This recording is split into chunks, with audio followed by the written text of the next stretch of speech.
Hey everyone, I'm Anne-Marie from Hella Basque. Welcome to the Hella Basque YouTube channel where every week I'm talking about different things having to do with the Basque Country. This video is part of a series of videos on different aspects of Basque history that I find very interesting, and today's video is all about a Jewish community in a Basque city during the Middle Ages, which I find really interesting because when you look into the history of the Basque Country, all of it's all about how Catholic the Basque Country is. So I was really excited to read this story about the Jewish community of Vitoria-Gasteiz, which is the capital of the Basque province of Araba. It is currently the seat of the government of the Basque Autonomous Communities. So this is a big city in the Basque Country that during the Middle Ages was a huge center of trade, and so it developed quite a sizable Jewish population. It had the largest Jewish population in all of the Basque Country at that time. I read there were about 900 Jewish people in Vitoria-Gasteiz. We're talking like the 15th century. And pretty much when the Spanish Inquisition came through the area, when finally in 1492 the Edict of Expulsion that basically forced Jews in Spain to either convert to Christianity or leave entirely, when that edict came and started being enforced in Vitoria-Gasteiz, the people of the city had an offer for the Jewish population. Many of the Jews of Vitoria-Gasteiz chose to leave. Many of them ended up moving to Bayonne in France technically, but it's still part of the Basque Country in a part called Iparralde, the northern Basque Country. And so a lot of the Jews moved to Bayonne, but before they did, the city council offered them like, hey, sorry, you gotta leave, but we have your cemetery here. There's a whole Jewish cemetery. So they struck a deal with them and offered, you know what, we're gonna respect your cemetery, and even though you guys have to leave, like, we're not gonna touch your cemetery. We will honor the graves there. And over the years, the cemetery deteriorated, some graves went missing, but overall the land was not redeveloped, it was not built on. For over 500 years, the city of Vitoria-Gasteiz respected this agreement between the city council and the Jewish population that had to leave. Why did they strike a deal? If the Basques were so Catholic, like, wouldn't they be on board with the Spanish Inquisition? Well, it turns out that the Jewish community was super good to the rest of the city of Gasteiz. Just a few years before, in 1488, despite all of what the priests said, the city actually went to Jewish doctors in the Jewish quarter of Vitoria-Gasteiz and asked for their help because there was a huge plague that was basically decimating the city and people were sick and dying and they didn't know what to do. So they turned to the Jewish doctors who had very effective treatments, and they also didn't charge anything. So they basically saved the city of Vitoria-Gasteiz from the plague.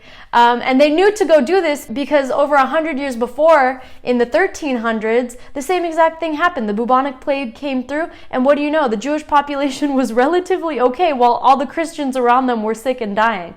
And what was the difference? Okay, basically the Jewish laws that they were following dictated very strict levels of hygiene. There was a lot of like washing rituals and food preparation rituals and bathing and like the whole thing that the Christian populations just didn't have in the Middle Ages. Like, they had garbage in the streets, like dead bodies were everywhere. So pretty much the Jewish doctors like taught the Christians how to keep your house clean, like how to boil water to sanitize it, different natural remedies, and how to make soup, and basically like how to bathe people and like how to sanitarily dispose of bodies so that living people would not get infected when they came into contact with those bodies. So pretty wild to think now that in the Middle Ages, like, Christians didn't know what was going on. But luckily for them, the Jews of Vitoria-Gasteiz were super generous and they helped the Christians out to overcome. And within a few weeks of turning to the Jewish doctors for help, like, the plague had subsided, the epidemic was over.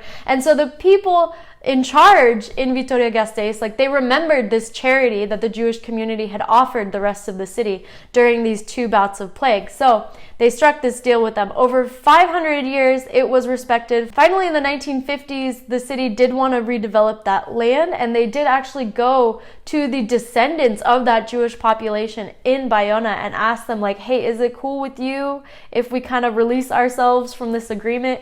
And the descendants of that group were super generous once again, and they said, yeah, sure. we release you from this over 500-year-old pact. So what happened then? The bodies were exhumed, they were blessed, and they were reinterred into a common grave according to Hebrew laws. So now what is the Jewish cemetery of Vitoria-Gasteiz? It's actually a park. The city didn't want to like build condos over it or a shopping mall or anything like that. So they converted it to a big plaza and a park. It has commemorative plaque to kind of tell you about this event in Basque, Spanish, and Hebrew. And it also has a big installation, like a sculptural piece by an Israeli artist, kind of educating people about this hidden history of the Basque Country. This is a story I've been told is fairly commonly known in the city of Vitoria-Gasteiz itself, but within like wider knowledge of the Basque Country, like I just learned this story just from Google research. So I think that's really cool. Like, I don't want to say props to the city of Vitoria-Gasteiz because like they still did kick out the living Jews. Like, okay, they didn't like build over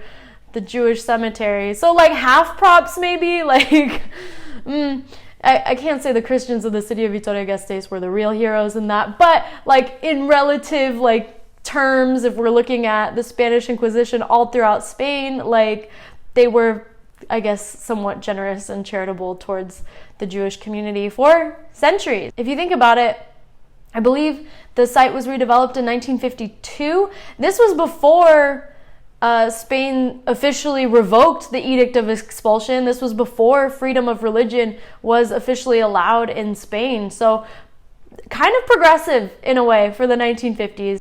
So that's just one interesting story that I read, and I wanted to highlight this story not only because I found it interesting, but also because I talked to people online who are Basque but also Jewish, and that's like an intersection of identities that's not often discussed. So there are Jewish people in the Basque Country, there have been for centuries, and so that's one small part of the Jewish Basque connection. So thank you so much for watching. I really appreciate you tuning into this video. If you want to see more videos about Basque history or the Basque Country in general, please subscribe to the Hella Basque YouTube channel. I'm bringing you new videos all about the Basque Country every week. Oh, and before I go, if you did notice, I have a little pin here.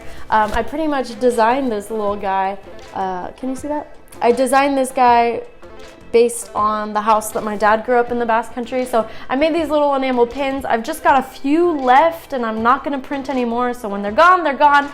If you want your own, definitely check out in the description below. I've got a link to the Hella Basque shop. So thanks so much for watching once again.